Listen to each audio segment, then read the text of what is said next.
Kokomi gi thaumi phurakhiba kaidawnungda tumina leithokhloi Kokomi Students Wing Imphal Police Station da FIR lodge tawkhre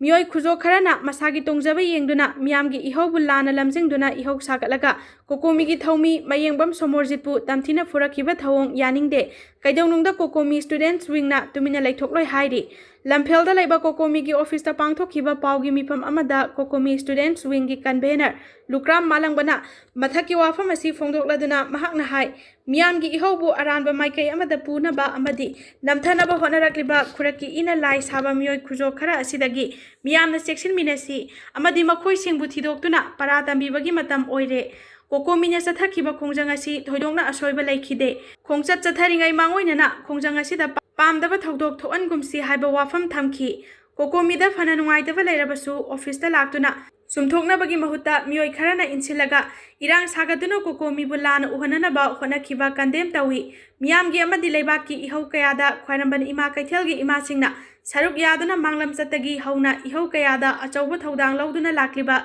senglaba kaithel asibu ima sabi kharana lana puna ba honariba asi lepiyu Kokomi nya lengak tagi sel sakhi natraga lengak ka unaduna yasina khre haibagi khudam changdam leirabadi piyu lup asina asoi aran ba satharam labadi leibak miyam da lale haijage madungam dana miyam gi ihawbu namthanaba amadi Kokomi gi mingchat thina ba hotnaba chumloi ngarang khwairambal ima kaithel da Kokomi gi thaumi su oiriba desam gi hanagi president mayengbum somorjitpu mioi kharana tamthina phurakhibaga mari leinana Imphal West Police Station da FIR ama lodge tawkhre haina su phongdokhi nakalamaromda awonba Manipur haina mingthonba Facebook page amana Kokomi bu namthanaba amadi miyambu aranba maikaida puna ba honarakpa laibak thibani mathawna lairabadi page asibu pariba mioi sing thorau Kokomi na aranba chathaki haibagi matangda miyam khangna debate tawsi political gi khudong taba amadi masagi kanaba kharagi damak chahi lisang sitna miyam gi thabak tawduna lagliba Kokomi bu mingchathina ba honaganu haina su Lukram Malangbana makhatana phongdokhi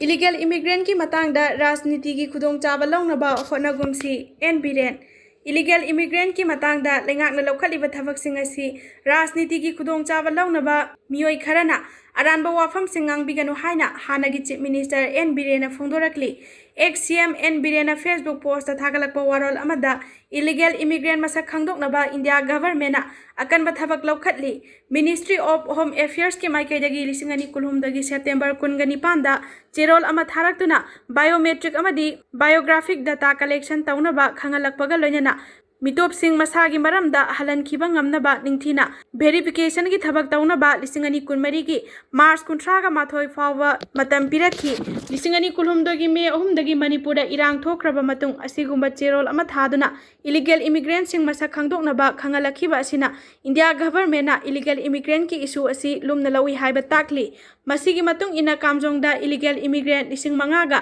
samri ga yangkhai taret masak khangdokhi masigi mamang kumja lisingani kunithoi gi Jun kungani panda cabinet subcommittee na Tengnopal Chandel Churchampur amasung kamjongdagi puna illegal immigrant lising ani chamri ga marfu masak khangdokhibani amadi Churchampur police na Angang kun yauna Myanmar National 80 detain tawkhiba laikhre illegal immigrant masak khangdokpagi chathariba thabak sing asibu kanagumba group kharana thintha hanana ba honarakpa laibak thibani aikhoina khangadabadi issue asi politics tagi hena chawi habasi khangadabani masi aikhoigi miyam aikhoigi identity amasung Manipur gi tunglam chatkini haina su XCM Biren phongdorakli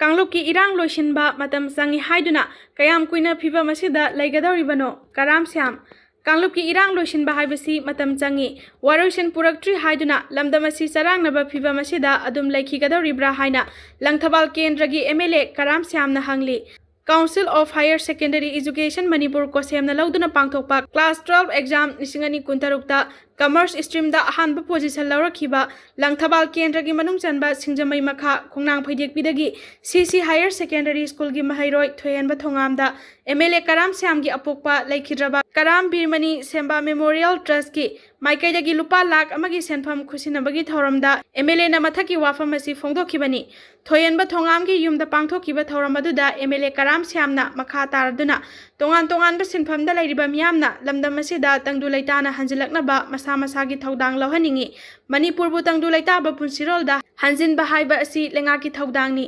अदुमकपु मियामना लेंगाकपु सौगत्रबा अमदि अखोय मसेलगी मरक्ता अपुनबगी सक्तम सागतपा ngamdrabadi lengakna phana khonadunasु mai pakpa ngamloi aigi furup ki khaktamak yenglaga ihau sagatpa amadi furup amana furup amabu yengthi hanbana warosin purakpa ngamloi haiba asi mipung khudingmakna khanthamina bachangi chapu kairaga kwakna harawi amadi haiman singmalabadi pasing thoi haiba ipa ipugi poro kaunagumsi tungi mirolgi yenglaga akhoi maselgi marakta thajanaba thamduna tangdu laitaba manipur ama puraknaba honaminasi haiki mahaki apokpi mingda semba trust की माइकेदगी चाही खुदिंगी अफब महिरोइसिंगदा सेलगी मना पीदुना पुनिंग थौगतुना लाकपगुम चाही असिगी ओइनसु थोयहेनबदा मना असि लांथोकपनी अफब महिरोइसिंग असिना तुंगदा मतिक चाबा मियोय अममम ओइदुना खुनागी अफब थबक तौरकनबा लौखलकलिबा खोंथांग असिगी मनुंग जना इकुई कुइदना लाउथोकीबा MPSC ना लौबा civil service exam दा माइ पाकलबा केंद्र असिगी महिरोय अहुमदसु सेलगी मना पीदुना पुनिंग थौगतख्रे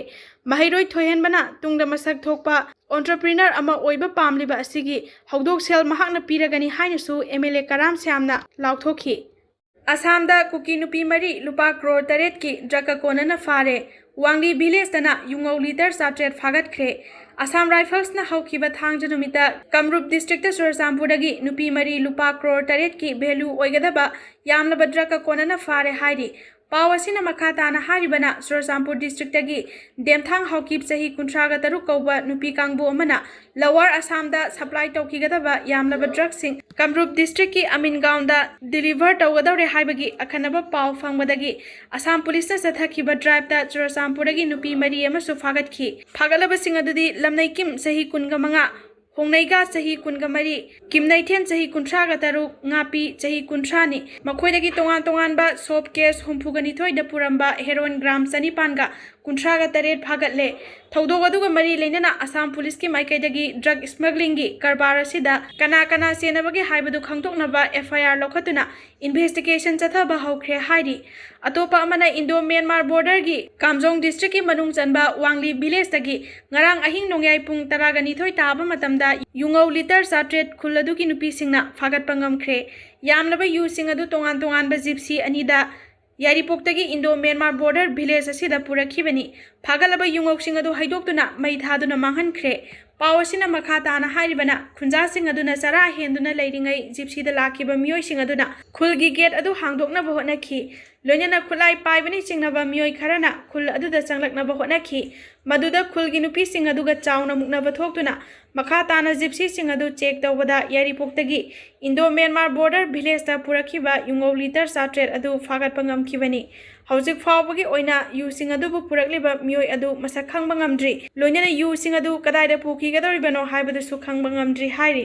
ट्रोंगलाउबिगी बॉम्ब ब्लास्ट लैखिद्रबा अंगांग अनिगी हकचांग इमुंग मनुंगना लौसिनबियु हाइना सीएम खेमचाना अपील तौख्रे था असिगी तरुकी अहिंग नोंग्याय मतुंगदा बिष्णुपुर डिस्ट्रिक्ट की मोइरांग पुलिस स्टेशन कोनबा ट्रोंगलाउबी अवांग लेकाइदा कुकी टेरोरिस्ट सिंगना बॉम्ब पोखाय हंदुना हातखिबा पिकलिबा अंगांग मचिन मनावगे असिबा हकचांग सिंग इमुंग मनुंगना लौदना लैरिबा असि लौसिनबियु हाइना चीफ मिनिस्टर युमनाम खेमचान सिंगना अपील तौरकली मिहात असिगा मरी लेनेना सेमखिबा जेएसी अमसुंग इमुंग मनुंग सिंगना मिहात असिदा सेनाबा सिंग फादुना सैराक पिद्रिफावा अंगांग अनिगी असिबा हकचांग सिंग लौखिरोय हाइदुना लाखिबनी अदुबु लेंगाकना मिसी असिगी इन्वेस्टिगेशन सरुक अमा ओइना लैखिद्रबा अंगांग अनि असिगी तौफम थोकपा पोस्टमार्टम सिंग रिम्स की मोक्ता तौरबा मतुंग अंगांग अनि असि चयोल अनि हेना रिम्स की मोक्ता थमदुना लैरिबनी चीफ मिनिस्टर ना coordinating committee on Manipur integrity COCOMI की मिहुत सिंगा उनरबा मतुंग पावगी मिफम अमदा फोंदोखिबदा गवर्नमेंट असिना सिक्योरिटी एजेंसी सिंगा लोइनना थौदोग असिगी मतंगदा कुपना येंगसिनदुना अमदी थौदोग असिदा सेनरीबा सिंग फानबा होनदुना लाक्ली लोइनना गवर्नमेंट असिना लैखिद्रबा अंगांग अनिगी इमुंग मनुंग अमसुंग जेएसी गा वारी कयारक सानाख्रे गवर्नमेंट असिनसु थौदोग अदु यामना हक्सिना लौबगा लोइनना थमोय सोकना नुंगाइतबा फोंदोखली अदुबु लैखिद्रबा अंगांग अनिगी हक्चांग सिंग हौजिक फावबा रिम्स मोक्ता थमदुना लैरि हाइखि चीफ मिनिस्टर ना मखा तारदुना high state असिदा Shanti अमसुंग तंगदु लैताबा हंजिलकनबा government असिदा cooperation piduna wari sanaraba matung solution puraknaba hotnaminasi hairaduna matam sangna shutdown tawkhiba sina nomagi chara tanjaba singda chawna khudong chadaba sing mayokna halle amadi state asigi mahiroi amadi miyamgi punsi singda khudong chadaba sing mayokna halle haina phongdokhi CM na phongdorakhibada tronglawgida angang ani amasung ukrul district ki TM kasom khulda nagamisam ani hatkibagi thaudok sing asi miyoibana satkadaba lisat nate thaudok sing asina lamdam asigi miyamda akiba tujungba phawhalle haina phongdokhi tronglawbigi thaudok asi yamna tujungningai oiba thaudok amani hairaduna government asina thaudok aduda senari basing masa khangdoktuna athuba matamda phanabagi damak akanba moongda hotnari thaudok sing asigi matangda Director General of Police amasung National Investigation Agency NIA gi Inspector General singa toina paw phawnaduna sathariba investigation sing khumang chawksinana ba hotnari government asina su case asi yamna maru oina lawbuga loinana athuba matamda dissolve tawna ba hotnari haina su Chief Minister na phongdokhi Awonba Manipur hariba Facebook page asina numit 3 ni gi manungda lale haiduna miyam khangna sengdorakadabani N Rajendra ngarang April 15 da kokomina sinduna miyam gi rally ama satkhi rally adu chalingai manungda Awonba Manipur haiba Facebook page asina post ahum thagat pa thengnakhi kokomi hanagi Chief Minister amadi nongthombam Rajendra Elias Boy aisu yauna ngarangi rally adu sinbani haiba photo ani video amaga page asina thagalakhi haina social activist hanagi isamgi president nongthombam Rajendra Elias Boy na phongdorakli mahakna phongdorakpagi matung ina Awonba Manipurda wafam khara su thamlakli ba wafam singa dudi haukiba April 3 ki ahingda thokpa tronglawbigi thaudokki nonganba April 8 ki ayukta aihak sanaba chatki halakpada rally ama chatkani haiduna BBF sinamna publicity tawduna leiramki aisu tang 8 ki rally adu aigi lekai gini haiduna saruk yakhi rally adu gi photo amadi video adu bu sizinaduna ai amasung aigi iyamba XCM yauna kokomi gana ngarangi rally adu bu sinbani haiduna Awonba Manipurna thagatpa post ahum aduda hairibasi yamna laibak thibani haidi mahakna makha tana phongdorakpagi matung ina April 8 BBF sinamna sinduna rally ama satkhi madugi tang 8 ki rally gi video photo adu sizinaduna ngarang kokomi gi rally da lana sizinaduna aibu amadi ex Chief Minister bu miyamna lana uhanana ba hotnakhiba khudakta lepkadabani miyam gi ihau haibasi lengakta mateng pangbani piklaba tampak lamgi jaga kharadagi hena hendokpa ngamdriba aikhoi asi kak amaga nungsinadaba amadi hatokna basilibasingi manungda Awonba Manipur so amani numit 3 ni gi manungda Awonba Manipurna lale haiduna sengdorakadabani natrabadi legal action lawgani haidi boina makhatana hai mahaki sanglaba punsi asi amuko isamgidamakta kathoksaduna singtam punsinana ba honaduna laksabani Tronglawbi kwakta moirangda bomgi landarakre asok apan yaukre mamalyamlaba thawai mangkre Awonba Manipur masi aikhoi yarasi haribra masi yaroi haiduna kokomina state government ta haijanaba rally chatkhi British ki matamda aigi prajana yadre haiduna sayab manga hatkhi adumai tawduna aikhoi Manipur asi Awonba Manipur nangna amaga nungsinadana lana uhanana hotnai aduga mari suklai leinadaba ai amadi aigi imung victimize tawre miyamgi ihau asina hena sakti lengakta piribani aroibada Awonba Manipur hariba Facebook page asina ngasidagi numit 3 ni gi manungda miyam khangna lale haiduna sengdorakadabani natraga legal action lawragani hainasu mahangna aroibada thamlakli video office hanga khibada maina paibi singyaw khiba leite haukiba April 15 da Manipur gi Chief Minister Hkchang yauna Wangjing Teksam Lekai da video office hanga kiba adubu Wangjing Hodamba mamang lekai gi maira paibi singna sarugya kiba amadi support tau kiba leite haidi Tronglawbigi angang ani amadi misam ahum leikidaba adubu Wangjing Hodamba mamang lekai gi maira paibi singna thamoi sokna nungaitaba faujai loinana imung manunggi awabada su saruk yazari Manipur gi praja miyamna Wangjing bu lana ubiganu haina Wangjing Hodamba mamang lekai maira paibi singna media gi thongda sengdorakli